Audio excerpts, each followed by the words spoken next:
Hello my dear students ಮತ್ತು parents, ನಾನು ನಿಮ್ಮ ರಂಜಿತ್ ಸರ್ ಸಿಂಪ್ಲಿಫೈಡ್ ಮೈಂಡ್ಸಿಂದ KCT ಕೌನ್ಸಿಲಿಂಗ್ ರಿಲೇಟೆಡ್ ಡೌಟ್ಸ್ಗಾಗಿ ಈ ವಿಡಿಯೋ ಮಾಡ್ತಾಯಿದ್ವಿ. ಈಗ ಲೇಟೆಸ್ಟಾಗಿ ಒಂದು COMEDK ವರ್ಸಸ್ KCT ಒಂದು ವಿಡಿಯೋ ಮಾಡಿದ್ವಿ. ಇದು ತುಂಬ ಸ್ಟೂಡೆಂಟ್ಸಿಗೆ ಹೆಲ್ಪ್ ಆಗಿದೆ. ಅವ್ರು ಏನು ಅಂದ್ಕೊತಾ ಇದ್ರು, COMEDK is only for non Karnataka students, ಅದರಲ್ಲಿ ತುಂಬ ಫೀಸ್ ಇರುತ್ತೆ, ಮ್ಯಾನೇಜ್ಮೆಂಟ್ ಕೋಟಾ ಥರ. ಏನೇನು ರಾಂಗ್ ಅಸಂಪ್ಷನ್ಸ್ ಏನೇನಿತ್ತು ಎಲ್ಲ ಇದರಲ್ಲಿ ನಾವು ಎಕ್ಸ್ಪ್ಲೇನ್ ಮಾಡಿದ್ದೀವಿ ಡೀಟೇಲಾಗಿ. ಈ ವಿಡಿಯೋ ಇನ್ನೂ ನೀವು ಚೆಕ್ ಮಾಡಿಲ್ಲ ಅಂದರೆ ಡಿಸ್ಕ್ರಿಪ್ಷನಲ್ಲೂ ಹಾಕಿರ್ತೀನಿ, ಚೆಕ್ ಮಾಡಿ. ಸೊ ಈ ವಿಡಿಯೋಯಿಂದ ತುಂಬ ಮಕ್ಕಳು ಈಗ ಆಲ್ರೆಡಿ ಆರ್ ಸೇಯಿಂಗ್, ಸರ್ ನಾನು COMEDK ಬರಿತೀನಿ, ಹೆಂಗೆ ಫಿಲ್ ಮಾಡಬೇಕು ರಿಜಿಸ್ಟ್ರೇಷನ್ ಫಾರ್ಮು ಅಂತೆಲ್ಲ ಕೇಳಿದ್ರು. ಸೊ ಈ ವಿಡಿಯೋ ಯಾರ್ಯಾರೀಗ COMEDK ಫಿಲ್ ಮಾಡ್ತಾ ಇದ್ದೀರಾ, ರಿಜಿಸ್ಟ್ರೇಷನ್ ಅಥವಾ ಅಪ್ಲಿಕೇಶನ್ ಹೆಂಗೆ ಫಿಲ್ ಮಾಡೋದು ಅಂತ ತೋರಿಸ್ಕೊಡೋಕ್ಕೆ. ಸೊ ಈ ವಿಡಿಯೋಲಿ ಸ್ಟೂಡೆಂಟ್ಸ್ ನಾವು ಹೆಂಗೆ ಝೀರೋ ಮಿಸ್ಟೇಕ್ಸಿಂದ ಹೆಂಗೆ COMEDK ಅಪ್ಲಿಕೇಶನ್ ಫಿಲ್ ಮಾಡ್ತೀವಿ. ಮೇನ್ ಡಿಫ್ರೆನ್ಸ್, ಎಷ್ಟೊಂದು ಸ್ಟೂಡೆಂಟ್ಸು COMEDK ಯೂನಿಗೇಜ್ ಎಕ್ಸಾಮ್ ಇದೇನು ಸರ್ ಅಂತ ಕೇಳ್ತಿದ್ದಾರೆ. ನಾವು ಪ್ರೆಷರ್ ಗೇಜ್ ಬಗ್ಗೆ ಕೇಳಿದ್ವಿ, ಇದು ಯಾವುದು, ಇದು ಹೊಸ ಯೂನಿಗೇಜು, ಇದೇನು ಡಿಫ್ರೆನ್ಸು, ಯಾವ್ದು ನಾವು ಸೆಲೆಕ್ಟ್ ಮಾಡಬೇಕು ಅಂತ. ಇದಕ್ಕೂ ನಿಮ್ಗೆ ಆನ್ಸರ್ ಗೊತ್ತಾಗುತ್ತೆ. ಆ್ಯಂಡ್ ಲಾಸ್ಟ್ ವೀಡಿಯೋಲಿ ಹೇಳಿದ್ದೆ COMEDKಯಲ್ಲಿ ರಿಸರ್ವೇಷನ್ ಏನೂ ಇರಲ್ಲ ಅಂತ, ಬಟ್ ಸ್ಟಿಲ್ ಕ್ಯಾಟಗರಿ ಕೇಳ್ತಾ ಇದ್ದಾರೆ ಸರ್, ಅದು ಏನಕ್ಕೆ, ಹೆಂಗೆ ವರ್ಕ್ ಆಗುತ್ತೆ, ನಿಮ್ಗೆ ಇದಕ್ಕೂ ಆನ್ಸರ್ ಸಿಗುತ್ತೆ. ಇನ್ ಕೇಸ್ ಏನಾದ್ರು ನೇಮ್ ಮಿಸ್ ಮ್ಯಾಚ್ ಇದ್ದರೆ ಹೆಂಗೆ ಹ್ಯಾಂಡಲ್ ಮಾಡಬೇಕು, ಆಮೇಲೆ ಓವರ್ ಆಲ್ ಲೈಕ್ ಅಪ್ಲಿಕೇಶನಿಂದ ಹಿಡಿದು ಎಕ್ಸಾಮ್ವರೆಗೂ ವೆರಿಫಿಕೇಷನ್ವರೆಗೂ ಎಲ್ಲದನ್ನು ಡೀಟೇಲಾಗೆ ಈ ವಿಡಿಯೋಲಿ ಹೇಳ್ಕೊಡ್ತೀವಿ. ಒನ್ ಮೇಯ್ನ್ ಇಂಪಾರ್ಟೆಂಟ್ ಥಿಂಗ್ ಮಕ್ಕಳೇ, ನೀವು like you have to understand is, ಹೆಂಗೆ ವರ್ಕ್ ಆಗುತ್ತೆ ಅಂತ ನಿಮ್ಗೆ ಅರ್ಥ ಆಗಿಬಿಟ್ರೆ ನಿಮ್ಗೆ ಆಟೋಮೆಟಿಕಲಿ ನೀವೇ ಡಿಸೈಡ್ ಮಾಡೋಕ್ಕೆ ಹೆಲ್ಪ್ ಆಗುತ್ತೆ. ಸೊ ಈ ಸ್ಟೇಜ್ ಯಾವ ಥರ ಅಂದರೆ, ಇದು ಲಾಸ್ಟು, ನೀವೇ ಲೀಡ್ ತೊಗೊಂಡು ನೀವೇ ಫಿಲ್ ಮಾಡಬೇಕು. ಪೇರೆಂಟ್ಸ್ಗೆ ಸಪೋರ್ಟಿಂಗಾಗಿ ಇಟ್ಕೊಳ್ಳಿ. ಸೊ ಎಲ್ಲದನ್ನು ಪೇರೆಂಟ್ಸೇ ಮಾಡ್ತಾರೆ ಅಂತಲ್ಲ, ಇದಾದಮೇಲೆ ಆಲ್ಮೋಸ್ಟ್ ನೀವು ಲೈಫಲ್ಲಿ ಎಲ್ಲ ಡಿಸಿಷನ್ಸ್ ನೀವೇ ತೊಗೋತಾ ಇರ್ತೀರ. ಸೊ ಅದರಿಂದ ಇದು ನಾನು just I will explain how it works ಅಂತ, ಸೊ ದಟ್ ನಿಮಗೂ ಆ ಕ್ಲಾರಿಟಿ ಬರಲಿ. KCT ಅಪ್ಲಿಕೇಶನ್ ಮಕ್ಕಳೇ, it's application come verification process. So ಅದರಿಂದ ನೀವು ನೋಡ್ಬೋದಿತ್ತು, ಏನಾದ್ರು ಆಧಾರ್ ನಂಬರ್ ಹಾಕಿದ್ರೆ ಅಲ್ಲೇ ವೆರಿಫೈ ಆಗಬೇಕು, RD ನಂಬರ್ ಹಾಕಿದ್ರೆ ಅಲ್ಲೇ ವೆರಿಫೈ ಆಗಬೇಕು, ಎಲ್ಲದನ್ನು ಅಲ್ಲೇ ಆಟೋಮೆಟಿಕಲಿ ವೆರಿಫಿಕೇಷನ್ ಆಗ್ತಾಯಿತ್ತು KCT ಅಪ್ಲಿಕೇಶನಲ್ಲಿ. COMEDK ಅಪ್ಲಿಕೇಶನ್ ಆ ಥರ ಅಲ್ಲ. COMEDK ಅಪ್ಲಿಕೇಶನಲ್ಲಿ ನೀವು ಫಾರ್ಮ್ ಫಿಲ್ ಮಾಡ್ತೀರಾ, ಡೀಟೇಲ್ಸ್ ಕೊಡ್ತೀರಾ, ವೆರಿಫಿಕೇಷನ್ ಈಗಲೇ ಆಟೋಮೆಟಿಕ್ಕಾಗಿ ಆಗಲ್ಲ. 2 ಸ್ಟೆಪ್ ವೆರಿಫಿಕೇಷನ್ ಆಗುತ್ತೆ. ಒಂದು, ನೀವು ಎಕ್ಸಾಮ್ ಹಾಲ್ಗೆ ಹೋಗಿ ಬರೀಬೇಕಾದ್ರೆ ಫಿಸಿಕಲ್ ವೆರಿಫಿಕೇಷನ್ ಆಗುತ್ತೆ, ನೀವು ಇನ್ಫಾರ್ಮೇಷನ್ ಕೊಟ್ಟಿರೋದು ಮತ್ತು ನೀವು ಡಾಕ್ಯುಮೆಂಟ್ಸ್ ತೋರಿಸ್ತಾ ಇರೋದು ಎಕ್ಸಾಮ್ ಹಾಲಲ್ಲಿ ಕರೆಕ್ಟಾ ಇಲ್ವಾ ಅಂತ. ಇನ್ನೊಂದು, ಕೌನ್ಸಿಲಿಂಗ್ ಟೈಮಲ್ಲಿ ಫೈನಲಾಗಿ ಹೋದಾಗ ಕೌನ್ಸಿಲಿಂಗ್ ಟೈಮಲ್ಲಿ ವೆರಿಫಿಕೇಷನ್ ಆಗುತ್ತೆ. ಸೊ ಅದರಿಂದ ಮಕ್ಕಳೇ ಇದು ತುಂಬ ಇಂಪಾರ್ಟೆಂಟ್ ಆಗುತ್ತೆ, ನೀವು ಕರೆಕ್ಟ್ ಇನ್ಫಾರ್ಮೇಷನ್ ಕೊಡೋದು. KCTಯಲ್ಲಿ ಇನ್ ಕೇಸ್ ನೀವು ಕರೆಕ್ಟ್ ಇನ್ಫಾರ್ಮೇಷನ್ ಕೊಟ್ಟಿಲ್ಲ ಅಂದರೆ ಅದು ಆಟೋಮೆಟಿಕಲಿ ಅಲ್ಲೇ ರಿಜೆಕ್ಟ್ ಆಗಿಬಿಡುತ್ತೆ, ವೆರಿಫಿಕೇಷನ್ ಆಗ್ತಾ ಇಲ್ಲ, ನೀವು ಇನ್ನೊಂದು ಸತಿ ಕರೆಕ್ಟಾಗಿ ಆಗ್ತೀರಾ. ಇಲ್ಲಿ ಆ ಥರ ಅಲ್ಲ, ಯಾರೂ ನಿಮ್ಗೆ ವಾರ್ನ್ ಮಾಡಲ್ಲ. ಸೊ ದಟ್ಸ್ ವೈ ಸೇಯಿಂಗ್ ಇದು ತುಂಬ ಇಂಪಾರ್ಟೆಂಟು, ನೀವು ಡಿಸಿಷನ್ ಇಂಪಾರ್ಟೆಂಟ್ ಆಗುತ್ತೆ. ಆ್ಯಂಡ್ ಈ KCT ವರ್ಸಸ್ COMEDKಯಲ್ಲಿ ಲೈಕ್ ಮ್ಯಾನೇಜ್ಮೆಂಟ್ ಕೋಟಾ ಹೋದರೆ COMEDK ಬಿಟ್ಟು ಕರ್ನಾಟಕ ಸ್ಟೂಡೆಂಟ್ಸ್ ಹೆಂಗೆ ಆಲ್ಮೋಸ್ಟ್ 15 lakhsವರೆಗೂ ಎಕ್ಸ್ಟ್ರಾ ಸ್ಪೆಂಡ್ ಮಾಡ್ತಾರೆ ಇಂಜಿನಿಯರಿಂಗಲ್ಲಿ ಅನ್ನೋದು ಡೀಟೇಲಾಗಿ ಹೇಳ್ಕೊಟ್ಟಿದ್ದೀನಿ. ಸೊ ಲೆಟ್ಸ್ ಗೆಟ್ ಸ್ಟಾರ್ಟೆಡ್ ಮಕ್ಕಳೇ. ಇದು ಇಂಪಾರ್ಟೆಂಟು, COMEDK ಅಪ್ಲಿಕೇಶನ್ ಫಾರ್ಮ್ ಹೆಂಗೆ ಫಿಲ್ ಮಾಡೋದು ಅಂತ. ಸೊ ಫಸ್ಟ್ COMEDK ವೆಬ್ಸೈಟ್ಗೆ ಹೋಗ್ಬೇಕು ನೀವು. COMEDK ವೆಬ್ಸೈಟ್ ಲಿಂಕನ್ನು ಡಿಸ್ಕ್ರಿಪ್ಷನಲ್ಲಿ ಕೊಟ್ಟಿರ್ತೀನಿ. ಸೊ COMEDK ವೆಬ್ಸೈಟಲ್ಲಿ ಲಾಗಿನ್ ಅಂತ ಇರುತ್ತೆ, ಟಾಪ್ ರೈಟ್ ಸೈಡಲ್ಲಿ ಲಾಗಿನ್ ಅಂತ ಇರುತ್ತೆ. ಫಸ್ಟ್ ಟೈಮ್ ಬಂದಾಗ ನೀವು ರಿಜಿಸ್ಟರ್ ಅಂತ ಓದಬೇಕು, ಇಲ್ಲಿದೆ. If you do not have user ID or password, click here to register. ಈ ಪಾರ್ಟಲ್ಲಿ ನೀವು ಕ್ಲಿಕ್ ಮಾಡಬೇಕು, ಬಿಕಾಸ್ ನಿಮ್ಗೆ ಇನ್ನೂ ಅಪ್ಲಿಕೇಶನ್ ನಂಬರ್ ಜನ್ರೇಟ್ ಆಗಿಲ್ಲ, ಪಾಸ್ವರ್ಡ್ ಇನ್ನೂ ಜನ್ರೇಟ್ ಆಗಿಲ್ಲ. ಸೊ ಇದನ್ನು ಕ್ಲಿಕ್ ಮಾಡಿದ ತಕ್ಷಣ ನಿಮಗೆ ರಿಜಿಸ್ಟ್ರೇಷನ್ ಡೀಟೇಲ್ಸ್ ಕೇಳುತ್ತೆ. Full name of the applicant as per government ID proof. So ಇದು ಮೇಯ್ನ್ ಡಿಫರೆನ್ಸ್ ಮಕ್ಕಳೇ. ನೀವು ಅಲ್ಲಿ KCTಯಲ್ಲಿ ಎಲ್ಲದನ್ನು ಎಕ್ಸಾಕ್ಟ್ಲಿ ಮ್ಯಾಚ್ ಆಗಬೇಕಿತ್ತು, SSLC marks card, Aadhaar card ಎಲ್ಲದನ್ನು. ಇಲ್ಲಿ ಆ್ಯಕ್ಚುಲಿ 2 ಡಿಫ್ರೆಂಟ್ ನೇಮ್ಸ್ ನೀವು ಎಂಟ್ರಿ ಮಾಡಬೇಕು. ಒಂದು ನಿಮ್ಮ ID ಪ್ರಕಾರ, ಗೌರ್ಮೆಂಟ್ ID ಪ್ರಕಾರ ಆಧಾರ್ ಇರ್ಬೋದು, ಅಥವಾ ಡ್ರೈವಿಂಗ್ ಲೈಸೆನ್ಸ್ ಇರ್ಬೋದು, ಅಥವಾ ಪಾಸ್ಪೋರ್ಟ್ ಇರ್ಬೋದು, ಅಥವಾ ವೋಟರ್ ID ಇರ್ಬೋದು, ಅದ್ರ ಪ್ರಕಾರ ಏನು ನೇಮ್ ಇದೆ ಅದನ್ನು ಇಲ್ಲಿ ಫಿಲ್ ಮಾಡಬೇಕು. ಇದು ಏನಕ್ಕೆ ಅಂದರೆ ರಿಜಿಸ್ಟ್ರೇಷನ್ ಪರ್ಪಸ್, ನೀವು ಹೇಳ್ತಿರೋರು ನೀವೇನಾ ಅಂತ ರಿಜಿಸ್ಟ್ರೇಷನ್ ವೆರಿಫಿಕೇಷನ್ಗೋಸ್ಕರ ಆ ಡೀಟೇಲ್ಸ್ ಇಲ್ಲಿ ಫಿಲ್ ಮಾಡ್ತೀರಾ, ಮುಂದೆ ಆ ಡಾಕ್ಯುಮೆಂಟು ಅಪ್ಲೋಡ್ ಮಾಡ್ತೀರಾ. So let's a majority of you ನೀವು ಆಧಾರ್ ಚೂಸ್ ಮಾಡಿದ್ರೆ ಆಧಾರಲ್ಲಿ ಏನು ನೇಮ್ ಇದೆ ಅದನ್ನೇ ಫಿಲ್ ಮಾಡಿ ಇಲ್ಲಿ. ಇನ್ ಕೇಸ್ ನೀವೇನಾದ್ರು ಆಧಾರ್ ನೇಮ್ ಚೇಂಜ್ ಮಾಡೋಕ್ಕೆ ಕೊಟ್ಟಿದ್ದೀರಾ, ಅದಾಗುತ್ತೆ ಅಂತ ಅಂದ್ಕೊಂಡ್ರೆ ಆ ನೇಮ್ ಫಿಲ್ ಮಾಡಿ ಇಲ್ಲಿ. ಇದನ್ನು ಒಂದು ಸತಿ ಮಾಡಿದ್ಮೇಲೆ ನಿಮಗೆ ಚೇಂಜ್ ಮಾಡೋಕ್ಕೆ ಆಪ್ಷನ್ ಇರಲ್ಲ. ಸೊ ಅಪ್ಲಿಕೇಶನ್ಗೆ ಇನ್ನೂ ಟೈಮ್ ಇದೆ. ಇನ್ ಕೇಸ್ ಮಿಸ್ ಮ್ಯಾಚ್ ಇದೆ ಅಂದರೆ ಕಮೆಂಟ್ ಮಾಡಿ, ವಿ ವಿಲ್ ಅಡ್ರೆಸ್ ನಿಮ್ದು ಏನು ಕ್ವೆಶನ್ ಇದ್ದರೂ ಅದು. ಬಟ್ ಮೆಜಾರಿಟಿ ನೇಮ್ ಎಲ್ಲ ಕರೆಕ್ಟ್ ಇದೆ ಅಂದರೆ ನೇಮ್ ಆಧಾರಲ್ಲಿರೋ ಪ್ರಕಾರ ಹಾಕಿ. ಇಲ್ಲಿ ಮೇಯ್ನ್ ಏನಂದರೆ mobile number and email address 2 ಸತಿ ಫಿಲ್ ಮಾಡಬೇಕು. ಇದ್ರದ್ದು ವೆರಿಫಿಕೇಷನ್ OTP ವೆರಿಫಿಕೇಷನ್ ಆದಾಗಲೇ ನಿಮಗೆ ಅಪ್ಲಿಕೇಶನ್ ಬರೋದು.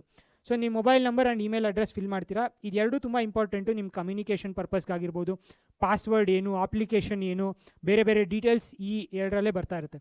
ಸೊ ನಿಮ್ಮದು ಅಥವಾ ನಿಮ್ಮ ಪೇರೆಂಟ್ಸ್ ಇದ್ದರೆ ಕೊಡಿ, ಬೇರೆ ಯಾವುದೋ ಸೈಬರ್ ಸೆಂಟ್ರಲ್ಲಿ ನಾನು ಹೋಗಿ ಫಿಲ್ ಮಾಡಿಸ್ತೀನಿ ಅವ್ರದ್ದು ನಂಬರ್ ಕೊಡ್ತೀನಿ ಅಂತ ಆ ಥರ ಎಲ್ಲ ಮಿಸ್ಟೇಕ್ಸ್ ಮಾಡೋಕ್ಕೆ ಹೋಗ್ಬೇಡಿ. So mobile number and email ID ತುಂಬ ಇಂಪಾರ್ಟೆಂಟ್ ಆಗುತ್ತೆ. ಸೊ ನೀವು ಫಿಲ್ ಮಾಡಿದ ತಕ್ಷಣ ನೆಕ್ಸ್ಟ್ ಸ್ಟೆಪ್ ಒಂದು ಕ್ಯಾಪ್ಚಾ ಬರುತ್ತೆ. ಆಮೇಲೆ ಮೊಬೈಲ್ OTP ಮತ್ತು ಇಮೇಲ್ OTP ವ್ಯಾಲಿಡೇಟ್ ಮಾಡಬೇಕು.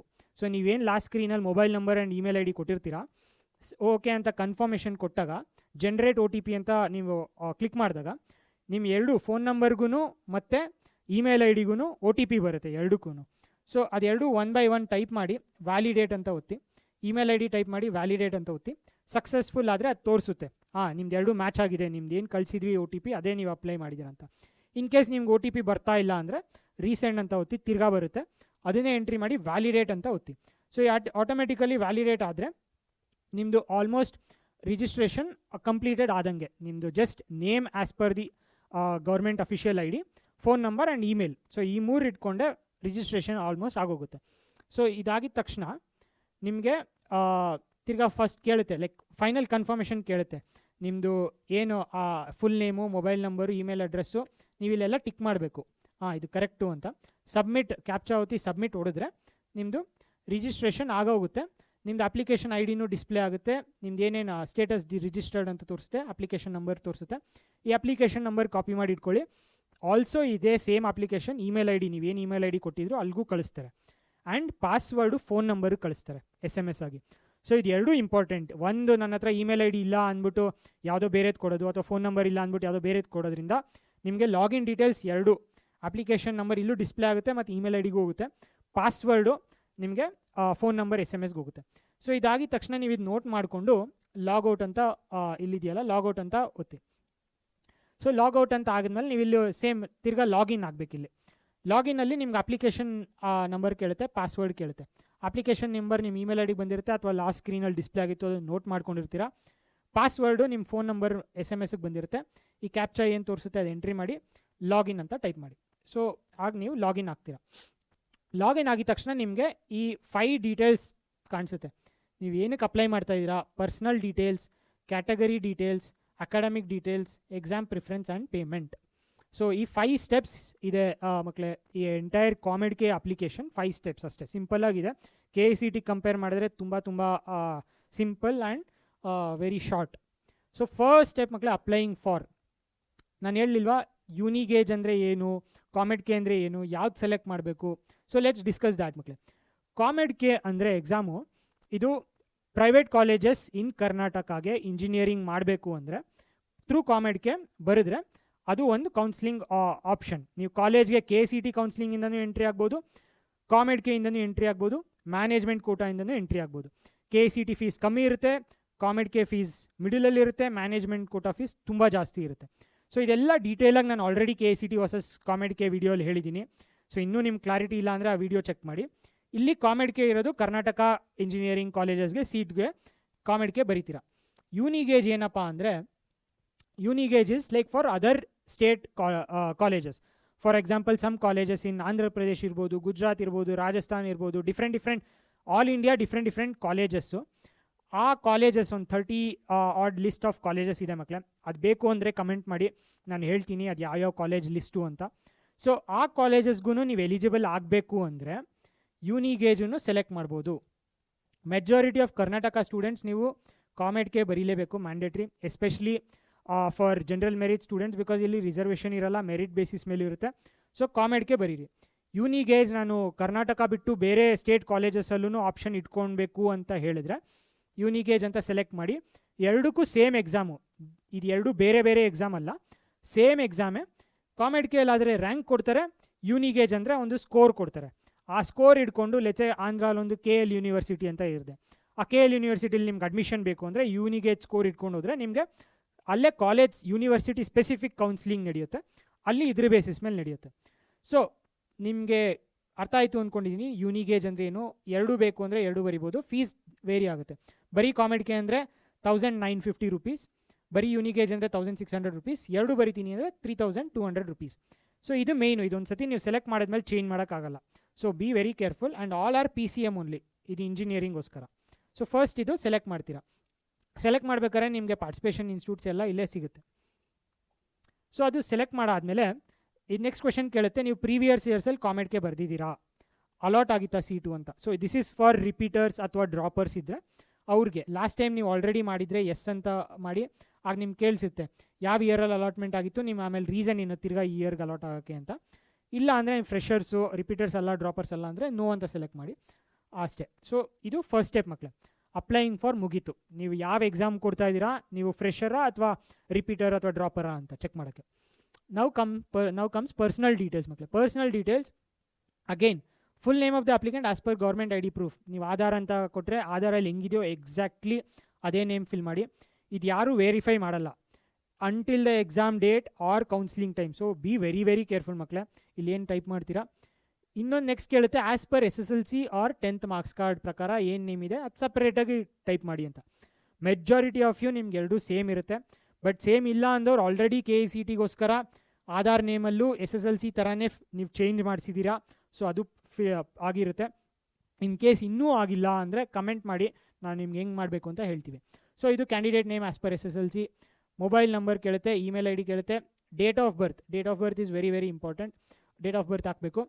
ಆಮೇಲೆ ನಿಮ್ದೇನು ಗೌರ್ಮೆಂಟ್ ID ಪ್ರೂಫ್ ಕೊಡ್ತೀರಾ ಅದು ಯಾವುದು ಅಂತ ಸೆಲೆಕ್ಟ್ ಮಾಡಿಕೊಂಡು, ಇಲ್ಲಿ ಆಧಾರ್ ಅಂತ ಇದ್ರೆ ಆಧಾರ್ ಸೆಲೆಕ್ಟ್ ಮಾಡಿ ಅದ್ರದ್ದು ಆಧಾರ್ ನಂಬರ್ ಹಾಕಿ 12 ಡಿಜಿಟು.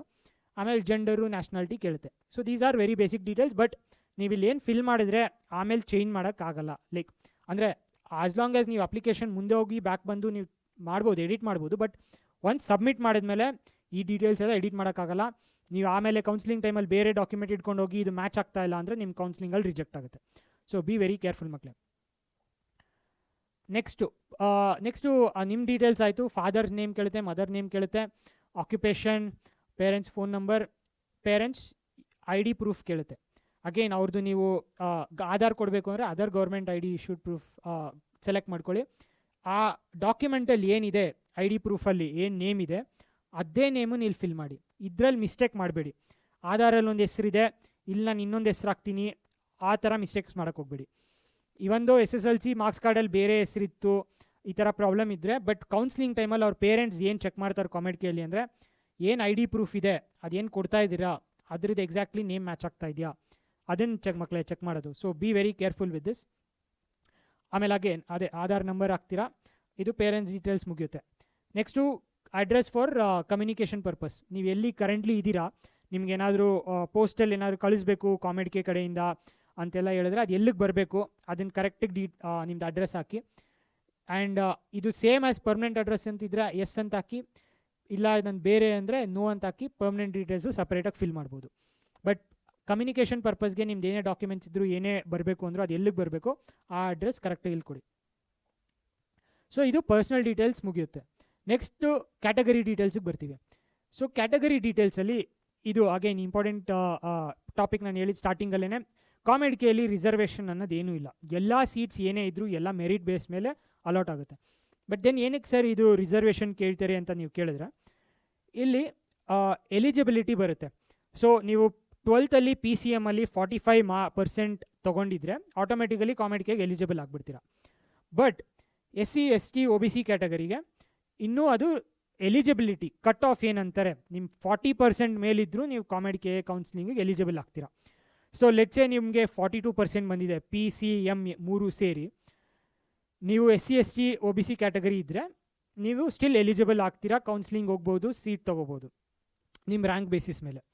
ಅಲ್ಲೇನು ನಿಮ್ಮದು ರ್ಯಾಂಕ್ ಕಮ್ಮಿ ಇದ್ದು ರಿಸರ್ವೇಷನ್ STಗೆ ಇಷ್ಟು ಸೀಟ್ಸು OBCಗೆ ಸೀಟ್ಸು ಅಂತ ಏನೂ ಇರಲ್ಲ. ಎಲ್ರಿಗೂ ರ್ಯಾಂಕ್ ಬೇಸಿಸ್ ಮೇಲೆ ಕೊಡ್ತಾ ಹೋಗೋದು. ಬಟ್ ಇವನ್ ಯಾರು ಎಲಿಜಿಬಲ್ ಅಲ್ಲಿಗೆ ಹೋಗೋಕ್ಕೆ 45% PCM ಇದ್ದರೆ ಎಲಿಜಿಬಲ್ಲು, 45% ಇಲ್ಲ ಅಂದರೆ ನೀವು ಇವನ್ ಕೌನ್ಸಿಲಿಂಗ್ ಹೋಗೋಕ್ಕೂ ಎಲಿಜಿಬಲ್ ಇಲ್ಲ. ಬಟ್ ಅದೇ SC ST OBC ಕ್ಯಾಟಗರಿಗೆ ಅದು ಕಮ್ಮಿ ಮಾಡಿದ್ದಾರೆ 40% ಅಂತ.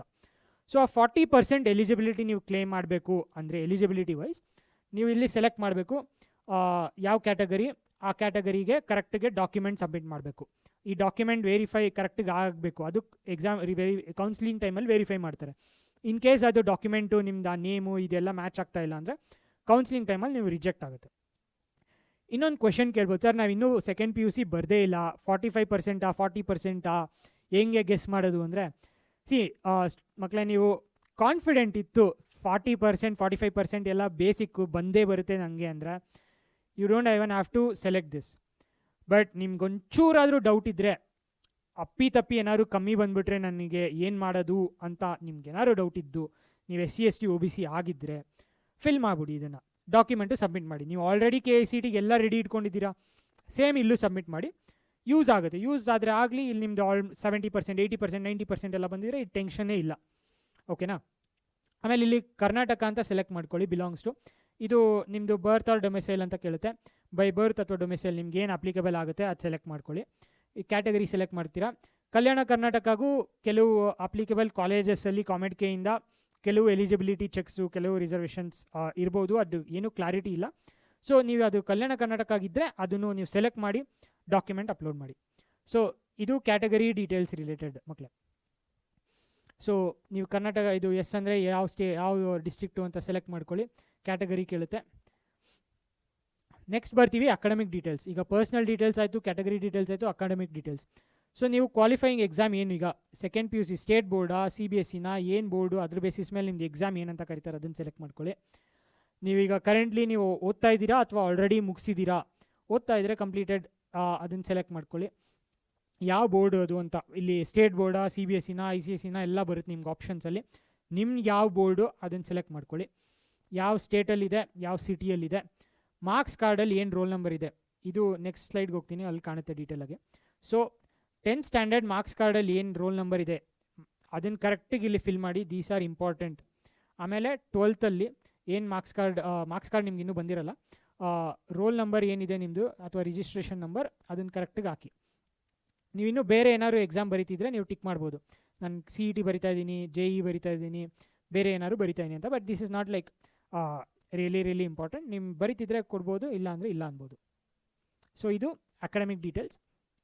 ಆಮೇಲೆ ಫೈನಲ್ ಆಗಿ ಡಾಕ್ಯುಮೆಂಟ್ಸ್ ಅಪ್ಲೋಡ್ ಮಾಡಬೇಕಾಗುತ್ತೆ. ಎಲ್ಲ ಏನೇ ಡಾಕ್ಯುಮೆಂಟ್ ಇದ್ದರೂ ನಿಮ್ಮದು ಅದು 160 KB ಒಳಗಡೆ ಇರಬೇಕು ಸೈಜು. ನೀವು ಲೆಚ್ಚೆ ಯಾವುದೋ ಇನ್ಕಮ್ ಸರ್ಟಿಫಿಕೇಟ್ ಇರ್ಬೋದು ಅಥವಾ ಬೇರೆ ಬೇರೆ ಸರ್ಟಿಫಿಕೇಟ್ ಇರ್ಬೋದು, ನಿಮ್ಮದು ಆಧಾರ್ ಕೇಳುತ್ತೆ ಅಪ್ಲೋಡ್ ಮಾಡೋಕ್ಕೆ, ಫೋನಲ್ಲಿ ತೆಗಿತೀರಾ, 1 MB 2 MB ಎಲ್ಲ ಇರುತ್ತೆ. ಅದನ್ನು ನೀವು ಆನ್ಲೈನ್ ಹೋಗಿ ಸೈಜ್ ರೆಡ್ಯೂಸ್ ಇಮೇಜ್ ಸೈಜ್ ಅಥವಾ ರೆಡ್ಯೂಸ್ PDF ಸೈಜ್ ಅಂತ ಗೂಗಲ್ ಮಾಡಿದ್ರೆ ಎಷ್ಟೊಂದು ವೆಬ್ಸೈಟ್ಸ್ ಬರುತ್ತೆ, ಅಲ್ಲೋಗಿ ಸೈಜ್ ರೆಡ್ಯೂಸ್ ಮಾಡ್ಕೊಳ್ಳಿ ಫಸ್ಟು. ಆಮೇಲೆ ಇಲ್ಲಿ ಸ್ಯಾಂಪಲ್ಸ್ ಇರುತ್ತೆ, ನಿಮ್ಮದು ಫೋಟೋ ಹೆಂಗಿರಬೇಕು, ನಿಮ್ಮದು ಸಿಗ್ನೇಚರ್ ಹೆಂಗಿರಬೇಕು, ID ಪ್ರೂಫ್ ಹೆಂಗಿರಬೇಕು. ಇಲ್ಲಿ ಕ್ಲಿಕ್ ಹಿಯರ್ ಅಂತ ಕ್ಲಿಕ್ ಮಾಡಿದ್ರೆ ನಿಮ್ಗೆ ಸ್ಯಾಂಪಲ್ ಗೊತ್ತಾಗುತ್ತೆ. ಫೋಟೋ ಎಕ್ಸಾಕ್ಟ್ಲಿ ಹೆಂಗೆ ತೆಗಿಬೇಕು, ಲೇಟೆಸ್ಟ್ 3 months ಬ್ಯಾಕ್ಗ್ರೌಂಡ್ ಏನಿರಬೇಕು ಎಲ್ಲ ಅದನ್ನು ನೋಡಿಕೊಂಡು ಎಕ್ಸಾಕ್ಟ್ಲಿ ಅದೇ ಥರ ಫೋಟೋ ತೊಗೊಳ್ಳಿ. ಸಿಗ್ನೇಚರು ಯಾವ ಥರ ಮಾಡಬೇಕು ಇಲ್ಲಿ ಕ್ಲಿಕ್ ಮಾಡಿದ್ರೆ ನಿಮ್ಗೆ ಗೊತ್ತಾಗುತ್ತೆ, ಅದೇ ಥರ ಮಾಡಿ. ಸೊ ಇದೆಲ್ಲ ಡೀಟೇಲ್ಸ್ ನೋಡಿದ್ಮೇಲೆ ನಿಮಗೆ ಇಸ್ ಸೆಟ್ ಆಫ್ ಡಾಕ್ಯುಮೆಂಟ್ಸ್ ನಿಮಗೆ ಅಪ್ಲೋಡ್ ಮಾಡೋಕ್ಕೆ ಇರುತ್ತೆ. ಏನೇನು, ಒಂದು ಫೋಟೋ, ಸಿಗ್ನೇಚರ್, ID ಪ್ರೂಫ್ ನಿಮ್ಮದು ಸ್ಟೂಡೆಂಟ್ದು, 10th ಅಥವಾ SSLC marks card. In case category SC ST OBC 45% 40% eligibility ನಾನು ಕೇರ್ಫುಲ್ಲಾಗಿ ಬ್ಯಾಕಪ್ಗೆ ಇಟ್ಕೊಂಡಿರ್ತೀನಿ ಅಂದರೆ ಅದು ಸರ್ಟಿಫಿಕೇಟ್ ಅಪ್ಲೈ ಮಾಡಬೇಕು. ಇದು ಕಲ್ಯಾಣ ಕರ್ನಾಟಕ ಅಥವಾ ಹೊರನಾಡು ಸರ್ಟಿಫಿಕೇಟ್, ಅದು ನೀವು ಅಲ್ಲಿ ಹಾಕಿದರೆ ಇದು ಹಾಕಬೇಕು. ಕರ್ನಾಟಕ ಡೊಮಿಸೈಲ್ ಸರ್ಟಿಫಿಕೇಟು ಮತ್ತು ಏನಾದ್ರು ಅಡಿಷ್ನಲ್ ಡಾಕ್ಯುಮೆಂಟ್ಸ್ ಇದ್ದರೆ ನೀವು ಇಲ್ಲಿ ಕೊಡ್ಬೋದು. ಇದೆಲ್ಲ ಸ್ಟೂಡೆಂಟ್ಸ್ ರಿಲೇಟೆಡ್ ಆಯಿತು. ಇದಾದಮೇಲೆ ಪೇರೆಂಟ್ಸು ಕೇಳಿಸುತ್ತೆ, ಪೇರೆಂಟ್ಸ್ದು ಸಿಗ್ನೇಚರ್ ಆ್ಯಂಡ್ ಪೇರೆಂಟ್ಸ್ದು ಗೌರ್ಮೆಂಟ್ ID ಪ್ರೂಫ್. ಸೊ ನಾನು ಹೇಳ್ದಂಗೆ ಗೌರ್ಮೆಂಟ್ ID ಪ್ರೂಫಲ್ಲಿ ಏನು ನೇಮ್ ಇದೆ ಅದನ್ನೇ ಫಿಲ್ ಮಾಡಬೇಕು ಮುಂಚೆ, ತಿರ್ಗಾ ಇಲ್ಲಿ ನೀವು ಅದನ್ನು ಅಪ್ಲೋಡ್ ಮಾಡಬೇಕಾಗುತ್ತೆ. ಸೊ ಇದನ್ನು ಒಂದು ಸತಿ ಅಪ್ಲೋಡ್ ಮಾಡಾದ್ಮೇಲೆ ನಿಮಗೆ ತಿರ್ಗಾ ಚೇಂಜ್ ಮಾಡೋಕ್ಕೆ ಕೊಡೋಲ್ಲ. ಸೊ ಅಕಾಡೆಮಿಕ್ ಡೀಟೇಲ್ಸ್ ಆದಮೇಲೆ ಫೈನಲ್ ಎಕ್ಸಾಮ್ ಸೆಂಟರ್ ಪ್ರಿಫರೆನ್ಸ್ ಬರುತ್ತೆ. 3 ಪ್ರಿಫರೆನ್ಸಸ್ ಇದೆ ಮಕ್ಕಳೇ. ಇಲ್ಲಿ KICTಯಲ್ಲಿ 2 ಪ್ರಿಫರೆನ್ಸಸ್ ಇತ್ತು, ಇಲ್ಲಿ 3 ಪ್ರಿಫರೆನ್ಸಸ್ ಇದೆ. ಏನು ಸಿಟಿಯಲ್ಲಿ ನೀವು ಬರೀಬೇಕು ಅಂತ ಏನೇನು ಪ್ರಿಫರೆನ್ಸ್ ಇದೆ 3 ಕಂಪಲ್ಸರಿ, ಅದನ್ನು ಫಿಲ್ ಮಾಡಿ. ಕಾಮೆಡ್ಗೆ ತುಂಬ ಜನ ಬರೆಯಲ್ಲ KICT ಬರೆದಷ್ಟು. ಸೊ ಹೊರ್ಗಡೆ ಸೆಂಟರ್ಸ್, ಬೇರೆ ಬೇರೆ ಕಡೆ ಸೆಂಟರ್ಸ್ ಅಷ್ಟೊಂದು ಇರಲಿಲ್ಲ ಅಂದರೆ, ತುಂಬ ಸ್ಟೂಡೆಂಟ್ಸ್ ರಿಜಿಸ್ಟರ್ ಆಗಿದ್ದಾರೆ ಈ ಟೈಮು, ನಮ್ಮ ವಿಡಿಯೋ ನೋಡಿ ಕಾಮೆಡ್ ಕೆಯಿಂದ ಏನೇನು ಬೆನಿಫಿಟ್ ಅಂತೆಲ್ಲ ತಿಳ್ಕೊಂಡು ಜಾಸ್ತಿ ಜನ ಬರೆದ್ರೆ, ನಿಮ್ಮ ಸಿಟಿಯಲ್ಲಿ ಸಿಕ್ಕಿಲ್ಲ ಅಂದರೆ ಬೇರೆ ಸಿಟಿ ನಿಮ್ಮ ನಿಯರ್ ಬೈ ಏನು ಪ್ರಿಫರೆನ್ಸ್ ಇರುತ್ತೆ ಅದನ್ನು ಸೆಲೆಕ್ಟ್ ಮಾಡ್ಕೊಳ್ಳಿ. ಸೊ ಟಾಪ್ 3 ಸೆಲೆಕ್ಟ್ ಮಾಡ್ಬೋದು. ದೆನ್ ಫೈನಲಿ ನೀವೆಲ್ಲ ಇದನ್ನು ಟಿಕ್ ಮಾಡಿ, ನಾನೆಲ್ಲ ವೆರಿಫೈ ಮಾಡಿದ್ದೀನಿ ಅಂತ. Preview is very very important. ನೀವೇನು ಫಿಲ್ ಮಾಡಿದ್ದೀರಾ ತಿರ್ಗಾ ಪ್ರಿವ್ಯೂ ಒತ್ತಿ ಎಲ್ಲ ವೆರಿಫೈ ಮಾಡಿ, ಆಮೇಲೆ ಕ್ಯಾಪ್ಚಾ ಹಾಕಿ ಸಬ್ಮಿಟ್ ಹಾಕ್ಬೋದು. ಸೊ ಎಷ್ಟೊಂದು ಜನ KICT ಫಾರ್ಮಲ್ಲಿ ಫಿಲ್ ಮಾಡ್ಕೊಂಡು ಹೋಗ್ತಾ ಇದ್ದಾರೆ, ಆಮೇಲೆ ಪ್ರಿವ್ಯೂ ಮಾಡಿದ್ದಾರೆ, ಸಬ್ಮಿಟ್ ಮಾಡಿದ್ದಾರೆ, ಆಮೇಲೆ ಫಾರ್ಮಲ್ಲಿ ಇದು ಕ್ಲೇಮೇ ಆಗಿಲ್ಲ ಅಥವಾ ಬೇರೆ ಬೇರೆ ಇನ್ಫಾರ್ಮೇಷನ್ ಬಂದಿರುತ್ತೆ ಒಂದೊಂದ್ಸತಿ. So to be very careful before submitting preview ಅಂತ ಒತ್ತಿ ಪಾಪಪ್ಪಲ್ಲಿ ಎಲ್ಲ ಇನ್ಫಾರ್ಮೇಷನ್ ಮತ್ತೆ ಬರುತ್ತೆ, ವೆರಿಫೈ ಮಾಡಿ ಒಂದ್ಸತಿ, ಆಮೇಲೆ ಕ್ಯಾಪ್ಚರ್ ಒತ್ತಿ ಸಬ್ಮಿಟ್ ಅಂತ ಒತ್ತಿ. So this is the process ಮಕ್ಕಳೇ for filling the KCET form. Step by step ನಾವು ನೋಡಿದ್ವಿ. ಕಾಮೆಂಟ್ಗೆ ಫಿಲ್ ಮಾಡಬೇಕಾದ್ರೆ ಇನ್ನೂ ನಿಮ್ಗೆ ಏನಾದ್ರು ಕ್ವೆಶನ್ಸ್ ಇದ್ದರೆ ಕಮೆಂಟ್ ಮಾಡಿ. And one very important thing, ನಿಮಗೆ KCET ಫಾರ್ಮ್ ಫಿಲ್ಲಿಂಗ್ ಇಷ್ಟ ಆಯಿತಾ? ಬಿಕಾಸ್ ಅದು ಅಪ್ಲಿಕೇಶನ್ ಕಮ್ ವೆರಿಫಿಕೇಷನ್ ಎರಡೂ ಆಟೋಮೆಟಿಕಲ್ಲಿ ಅಲ್ಲೇ ಆಗ್ತಾಯಿತ್ತು. ಅದಿಷ್ಟ ಆಯಿತು ಅಂದರೆ KCET ಅಂತ ಕಮೆಂಟ್ ಮಾಡಿ. ಕಾಮೆಂಟ್ ಕೇಳಿ ಏನಂದರೆ ನೀವು ಇಲ್ಲಿ ಇನ್ಫಾರ್ಮೇಷನ್ ಕೊಟ್ಬಿಡ್ತೀರಾ, ವೆರಿಫಿಕೇಷನ್ ಲೇಟರ್ ಸ್ಟೇಜಲ್ಲಿ ಆಗುತ್ತೆ. ಇದು ಬೆಟರ್ ಅನಿಸಿದ್ರೆ ನೀವು ಕಾಮೆಂಟ್ ಕೆ ಅಂತ ಟೈಪ್ ಮಾಡಿ, ನೋಡೋಣ ಎಷ್ಟು ಮಕ್ಕಳಿಗೆ KCET ಟೈಪ್ ಇಷ್ಟ ಆಗುತ್ತೆ, ಎಷ್ಟು ಮಕ್ಳಿಗೆ ಕಾಮೆಂಟ್ ಕೆ ಇಷ್ಟ ಆಗುತ್ತೆ ಅಂತ. ಥ್ಯಾಂಕ್ ಯು ಮಕ್ಕಳೇ. ನೆಕ್ಸ್ಟ್ ಏನು ಕಮೆಂಟ್ಸ್ ಇದೆ, ಪೇರೆಂಟ್ಸ್ಗಾಗಲಿ ಸ್ಟೂಡೆಂಟ್ಸ್ಗಾಗಲಿ ಇಬ್ಬರು ನೋಡಿ ಇದನ್ನು, ಏನಾದ್ರು ಡೌಟ್ ಇದ್ದರೆ ಕಮೆಂಟ್ ಮಾಡಿ, will address that for you. Thank you ಮಕ್ಕಳೇ.